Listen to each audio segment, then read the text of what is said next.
మనం ఈరోజు శ్రీ విశ్వవసునామ సంవత్సరం యొక్క ఫలితములు, ఈ యొక్క ఫలితాల్లో మనం మేజర్ ప్లానెట్స్ ఏవైతే గురువు, రాహువు, కేతు అయినటువంటి ఛాయాగ్రహాలు, గురుశనులు అయినటువంటి మేజర్ ప్లానెట్స్ యొక్క మార్పుల వల్ల ఎటువంటి ఫలితాలు జరుగుతాయి. ఒకటి, ప్రతి రాశికి నక్షత్రాలు ఉంటాయి. ఆ నక్షత్రంలో వారు ఏ ఉపాసన చేయాలనేటువంటిది, మరియు అదేవిధంగా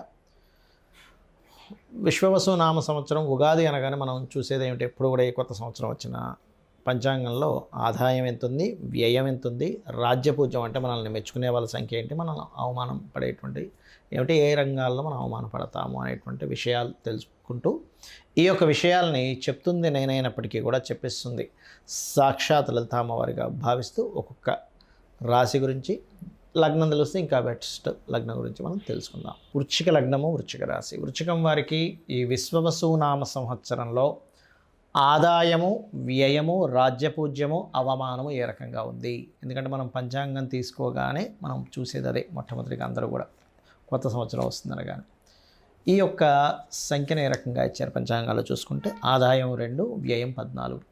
ఇది చూడగానే ఈ బాబా ఏదో అయిపోతుందని భయపడాల్సిన పని లేదు వృశ్చికం వారు. ఎందుకంటే మనం ప్లానటరీ కాంబినేషన్స్, ప్లానటరీ పొజిషన్స్ని కూడా చూసుకోవాలి. వృశ్చికం వారికి చూడండి, ఇప్పుడు ప్రజెంట్ గురువు రాశిని చూస్తున్నాడు. ప్రస్తుతం ఉన్న సందర్భంలో మే 15వ తేదీ నుంచి గురువు ఏం చేస్తాడు, మిథునంలోకి వెళ్ళి ధనస్థానాన్ని చూస్తాడు. అంటే ఈ లగ్నానికి శుభుడు ధనాధిపతి, పంచమాధిపతి అయిన గురువు కనుక ఎప్పుడైతే తన దృష్టిని 2వ స్థానం మీద పెడతారో, ఇక్కడ మీరు పంచాంగంలో అయ్యో 2వ ఆదాయం ఉంది, వ్యయం 14 ఉందని భయపడవలసిన పని లేదు. ఇది గుర్తుపెట్టుకోండి.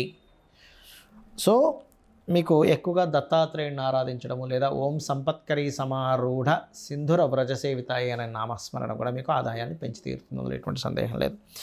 ఇక వ్యయం తగ్గాలి అంటే 12వ స్థానాన్ని డియాక్టివేట్ చేసుకోవాలి. అంటే అలాగా గోవులకి తీపి చపాతీలు తినిపించడము, లేదా బొబ్బర్లు దానంగా ఇవ్వడం, టెంపుల్లో ఉండేటువంటి పురోహితులకి శుక్రవారాలు ఏదైనా ఆలయానికి వెళ్ళి అక్కడ అమ్మవారి ఆలయంలో ఏదైనా మీరు సేవ చేయడం చేసినట్లయితే ఖచ్చితంగా అక్కడ వ్యయం అనేటువంటిది తగ్గి తీరుతుంది.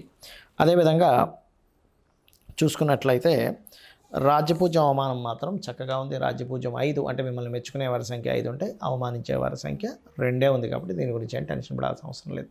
మిగతా అంశాలు కనుక చూసుకున్నట్లయితే మొదటి 3 నెలలు లగ్నాధిపతి నీచ స్థానంలోకి వెళ్ళబోతున్నాడు. కాబట్టి ఏప్రిల్, మే, జూన్ మాసాల్లో లాంగ్ జర్నీ చేసేటప్పుడు ఎవరికైనా అప్పులు ఇవ్వడం, తీసుకునేటువంటి విషయాల్లో కొంత జాగ్రత్తగా ఉండండి. ఫైనాన్షియల్ గ్రోత్ అయితే బాగానే ఉందని మనం చెప్పుకున్నాము. మీకు అదే కాకుండా అర్ధాష్టమ శని పోతుంది కూడా. కాబట్టి గతంలో ఏమైనా కన్స్ట్రక్షన్స్ లేనట్లయితే ఏదైనా వాహన సంబంధించినవి కొనుగోలు చేసేవి మూలన పడ్డము, అంటే ఒక్కోసారి చూడ మనం ఏదో వాహనం తీసుకున్నాం, అది రిపేర్ వచ్చి పక్కన పడేస్తాం. అట్లా స్థలము, గృహము, వాహనము, ఆభరణాలు వీటికి సంబంధించిన ఏవైనా డిస్టర్బెన్సెస్కి లోనైనట్లయితే ఇప్పుడు అవి మళ్ళీ క్లియర్ అవ్వడం జరుగుతుంది. ఏదైనా ల్యాండ్ ఇష్యూ కావచ్చు, ఎనీథింగ్. అలాగే కొద్దిగా వృశ్చికం వారికి కాకపోతే పంచమంలో అధిక గ్రహాలు ఉన్నందుకు మొదటి నెలలో కొంత ఎక్కువ ఆలోచనలు పెరుగుతాయి. రాజకీయంగా పంచమంలోకి శని వెళ్తున్నాడు కాబట్టి రాజకీయంగా కొంత జాగ్రత్త పడాలి వృశ్చిక రాశి వారు. శని ఎప్పుడైతే మారుతున్నాడో అది మెయిన్గా గుర్తుపెట్టుకోండి. అలాగే వివాహం విషయంలో మే 15 లోపల ఇష్టపడిన వారిని వివాహం చేసుకునే ప్రయత్నం ఫలిస్తుంది. లాభంలో కేతు పర్టికులర్గా కొన్ని కెమికల్స్ రిలేటెడ్ అండ్ చూసుకున్నట్లయితే ఫార్మా రిలేటెడ్ రంగాల్లో ఉండేటువంటి వారికి, లేదా teaching, training, anything schools, college నడిపేటువంటి వారికి అనుకూలంగా ఉంది. కాకపోతే ఈ ఫార్మా రంగాల్లో వారికి, సాఫ్ట్వేర్ రంగాలు, ఏ రంగాల్లో ఉండే వ్యాపారస్తులకు బాగుందని చెప్పుకోవచ్చు. కాకపోతే ఈ కేతు ఎప్పుడైతే మీకు జూన్ మాసంలో 10వ స్థానంలోకి మారుతాడో, జూన్ నుంచి ఉద్యోగంలో కొంత విరక్తి, వైరాగ్యము, ఇంట్రెస్ట్ లేకపోవడము, మారాలనిపించడము, మారిపోవడము ఇటువంటివి కనబడుతున్నాయి. ఆ యొక్క విషయంలో మీకు ఇబ్బంది కలగకుండా ఉండాలంటే ఎక్కువ గణపతి ఆరాధన చేయండి. లలితా సహస్రనామాల్లో ఓం కామేశ్వర ముఖాలోక కల్పిత శ్రీ గణేశ్వరాయే నమః అనే నామస్మరణ చేయండి, లేదా ఓం మాణిక్య ముకుటాకార జానుద్వయ విరాజితాయే నమః అనే నామస్మరణ చేయండి. అన్ని విధాలు బాగుంటుంది. అదేవిధంగా మనకి ఈ యొక్క వృశ్చిక రాశిలో ఉండేటువంటి నక్షత్రాలు, ఏ నక్షత్రం వారు ఏ నామంతో ధ్యానం చేస్తే peace of mind, clarity of mind పెరుగుతుంది, పాపం తగ్గుతుంది అని చెప్పి చూసుకున్నట్లయితే ఇందులో విశాఖ 4వ పాదం ఉంటుంది. విశాఖ 4వ పాదం వారు మీరు ఎక్కువగా ఓం దిగంబర శ్రీ పాదవల్లభ దిగంబర అనే నామస్మరణ అద్భుతంగా పనిచేస్తుంది. మరియు అనురాధ 4 పాదాలు కూడా ఉంటాయి. వారు ఎక్కువగా నమశివాయ అనే నామస్మరణని, మరియు జ్యేష్ఠ నక్షత్రం వారు ఎక్కువగా మీరు ఓం నమో నారాయణాయ లేదా ఓం మధుసూదనాయ నమః అనే నామంతో కనుక ధ్యానం చేసినట్లయితే అన్ని విధాలా బాగుంటుంది. మీరు నిత్యము ఆరాధించాల్సిన దేవతా స్వరూపం కూడా మీరు దక్షిణామూర్తి ఆరాధన ఎక్కువగా చేయండి, అన్ని విధాలా మీకు బాగుంటుంది. కొంతమందికి జాతకం ఉంటుంది, కొంతమందికి ఉండదు, కొంతమందికి రాసి తెలుస్తుంది, తెలియదు. అలాంటప్పుడు వారేం చేసుకోవాలి? ఈ గ్రహాల యొక్క మార్పు వల్ల చూసుకున్నట్లయితే మీకు ఎక్కువగా ఆటంకాలు కలుగుతున్నాయి లైఫ్లో, గణపతిని ఆరాధించండి. ప్రతిదీ ఆలస్యం అవుతుంది. గోవుకి బెల్లం తినిపించడము, నువ్వులు దానంగా ఇవ్వడము, నూనె ఏదైనా దీపారాధనకు వాడేటువంటి నూనెని శివాలయంలో ఇవ్వడం చేయండి. ఎక్కువగా నాకు భయం వేస్తుందండి, ఏదో భ్రమ, ఏదో జరగబోతుందని అనిపిస్తుంది అన్నప్పుడు లలితా సహస్రనామాల్లో ఓం కనకాంగద కేయూర కమనీయ భుజాన్వితాయే నమః అని నామస్మరణ చేయండి, ఖచ్చితంగా బాగుంటుంది. అయితే ఇక్కడ ఈ శని యొక్క మార్పు వల్ల ఈ సంవత్సరం మనకి మీనంలోకి మారుతున్నందుకు కొంతమందికి ఏలినాటి శననో, కొంతమందికి అష్టమ శననో, అర్ధాష్టమ శననో జరుగుతూ ఉంటుంది. కానీ ఒకటి విషయం గుర్తుపెట్టుకోవాల్సింది ఏంటంటే, ఎప్పుడూ కూడా శని భగవానుడు మార్పు మీకు అష్టమ, అర్ధాష్టమ, ఏలినాటి శనులు ఇచ్చినా ఎక్కడ మీ జీవితాన్ని ఆపడు. గుర్తుపెట్టుకోండి, కర్మకారకుడు. ఆయన ఏ కర్మ ఇవ్వాలో అది అందిస్తాడు. నేను చాలా వీడియోల్లో ఒక 10 సంవత్సరాల నుంచి చెప్తూ వస్తున్నా.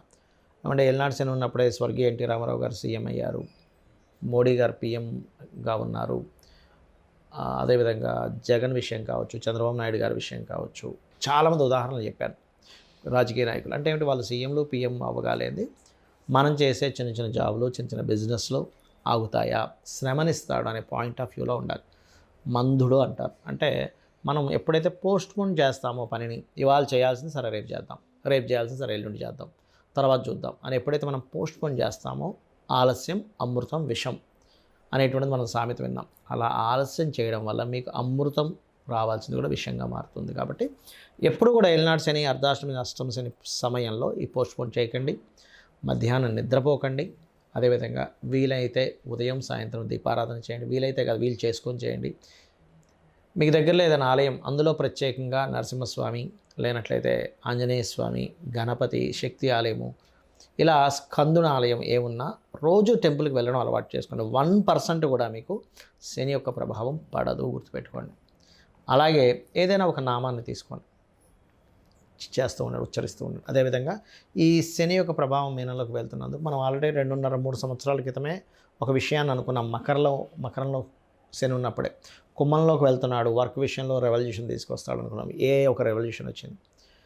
మీనం నుంచి అలాగ మేషంలోకి వెళ్ళేసరికి ఆల్మోస్ట్ అందరూ కూడా ఉద్యోగం ఒకటే కాకుండా ఇంకొక సైడ్ మనం ఏం చేయగలము, మనకున్న టాలెంట్ ఏంటి, బాగా పాడగలమా, బాగా ఫుడ్ వండగలమా, లేనట్లయితే బాగా మనం బొమ్మలు గీయగలమా, లేనట్లయితే మనలో ఏదైనా సాఫ్ట్వేర్ స్కిల్స్ ఉన్నాయా, టీచింగ్ స్కిల్స్ ఉన్నాయా, ఎనీథింగ్ మనలో ఒక స్కిల్ ఉంటుంది.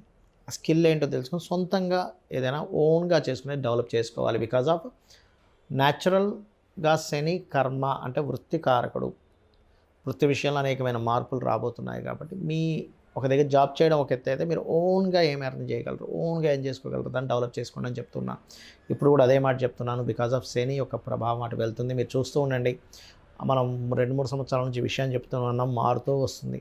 సో ఈ విషయంలో చాలా కేర్గా ఉంటూ డెవలప్ చేసుకొని, ఈ డెవలప్మెంట్స్లో మీకు ఒకవేళ బిజినెస్ డెవలప్ అవ్వాలి అని అనుకుంటే, లేదా ఉద్యోగం రావాలి అనుకునేవారు ఒకటే ఓం శ్రీమాత శ్రీ మహారాజ్ని శ్రీమత్ సింహాసనేశ్వరి నమః, లేదా ఓం మాణిక్య మకుటాకార జానుద్వయ విరాజితాయ నమః. ఈ 2 నామాలు కూడా ఉద్యోగ అవకాశాలు, ఉద్యోగంలో డెవలప్మెంట్స్ని ఇస్తాయి.